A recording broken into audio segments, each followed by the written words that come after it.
안녕하세요. 임고 원포인트입니다. 이번 시간에는 지금 이 시기 여러분들의 초미의 관심사인 바로 뽀개기에 대해서 이야기를 해보려고 하는데요. 뽀개기의 정석이라는 이름으로 돌아왔습니다.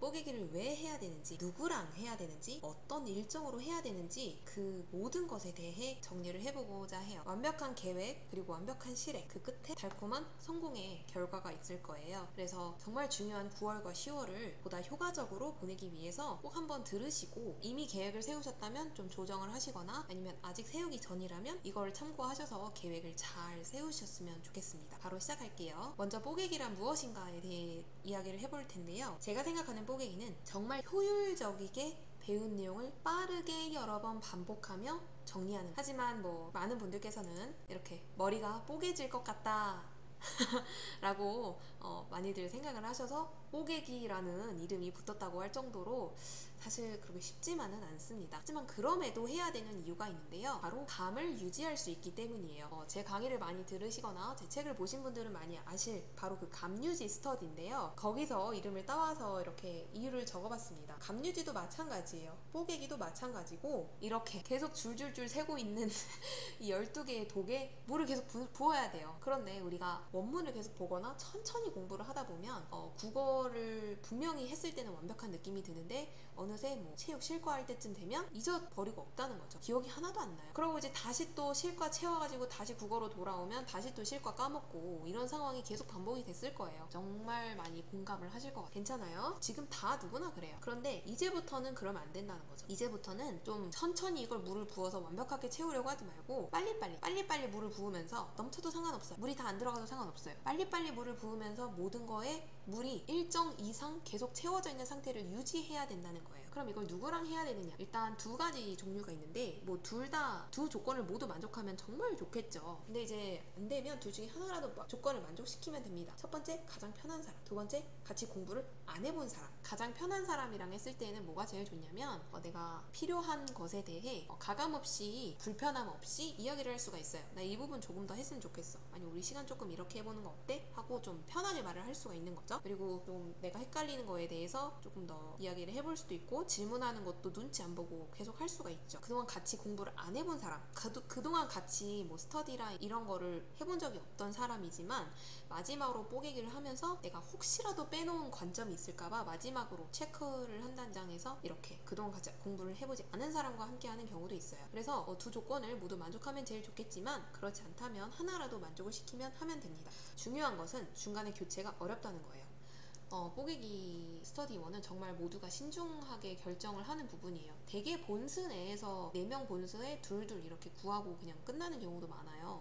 그런데 본스 이외에서 구한다면 더더욱 좀 귀하게 구한 거잖아요. 그래서 중간에 깨지는 경우가 극히 사실 좀 드물어요. 그냥 힘들어도 좀 참고 끝까지 가는 경우가 많은데 중간에 그만큼 교체가 어려워요. 이미 다 짝을 지어서 공부를 하고 있는 만큼 마지막 고비를 함께 잘 넘길 파트너를 정말 신중하게 부디 고르셨으면 좋겠어요.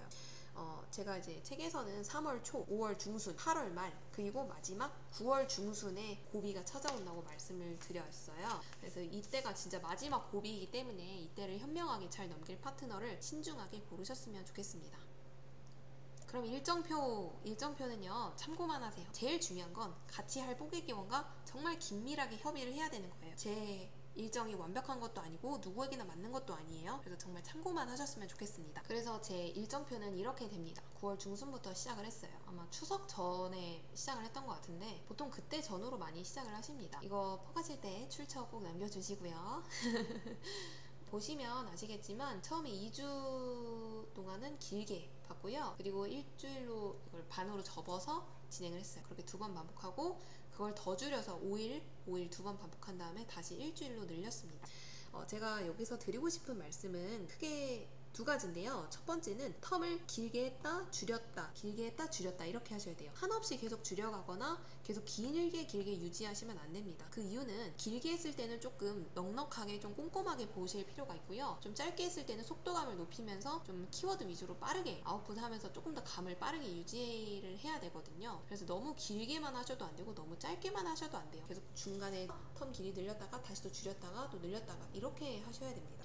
두 번째로 드리고 싶은 말씀은 원문을 봐야 되냐 단권화를 봐야 되냐 질문을 되게 많이 하세요.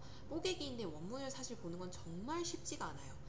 그런데 저 같은 경우에는 이 처음에 2주 처음 돌릴 때는 되게 넉넉한 스케줄이었어요. 그래서 좀 원문을 최대한 보려고 많이 노력을 했습니다. 하지만 이런 5일 텀 같은 경우에는 사실 진짜 원문을 보는 건 말이 안 되거든요. 그래서 이럴 때는 단권화를 보면서 속도감을 높여야 돼요. 그래서 사실 첫 번째 이야기했던 텀 길이와 두 번째 이야기했던 내용은 사실 통해 있어요. 무슨 말인지 알겠죠?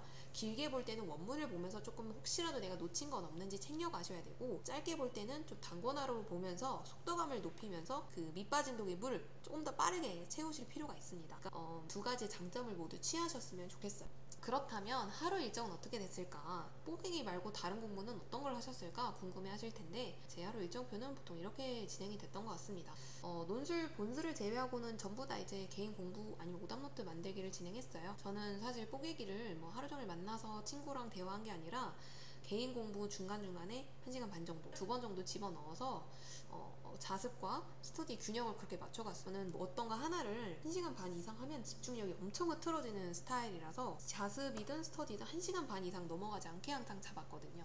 그래서 오전 시간에는 이제 논술 본술을 하거나 아니면 개인 공부, 그날 뽀개기 일정 맞춰서 공부를 하고 점심 먹고 쉬고, 점심 먹고 난 뒤에 약간 늘어지는데 그때 이제 뽀개기 전술을 잡았어요. 그리고 저녁 먹고 나서 또 뽀개기 전술을 잡았고요. 그리고 의미 있는 교육과정 암기 스터디는 계속했어요. 진짜 시험 3일 전까지 했던 것 같습니다. 의미는 그러면 이것도 마찬가지로 포가실 때 출처 꼭 남겨주시면 감사하겠습니다. 한 가지 더 말씀을 드리고 싶은 게 있다면, 제가 좀 지나고 나서 후회가 되는 게 주말에는 그냥 하루 정도 비워놓을 걸 좀 후회가 되더라고요. 그때 그냥 아침에 모의고사를 보고 오후에 오답노트 하면서 쉬거나 아니면 논술을 좀 그날 몰아서 하거나 할 걸 좀 후회가 많이 됐어요. 그래서 뽀개기 일정을 저렇게, 그러니까 저처럼 잡으셔도 되지만 중간중간 하루 이틀은 좀, 이틀 안 돼요. 하루만입니다. 하루 정도는 좀 쉬는 날을 두셔도 되고, 그날은 이제 모의고사를 보시거나 논술을 보시면서 좀 쉬면서 공부하셨으면 좋겠어요. 논술 공부하는 게 무슨 쉬는 거야 하시겠지만, 뽀개기 하다 보면 논술은 쉬는 겁니다. 그렇게 해서 영상 마무리 지어볼 테니까요. 혹시 궁금한 게 있으시다면 책 참고하시거나 아니면 아래 댓글로 남겨주세요. 감사합니다. 진짜 마지막까지 화이팅 하세요. 다음 주 이어서 총 3번에 걸쳐서 국어가 나올 거고요. 이렇게 올해 1차 시험 직전 빙고 원포인트 강의는 마무리 지어보겠습니다. 1차 시험 직전까지 들어주셔서 정말 감사합니다. 1차 시험 끝나고 다시 돌아올게요.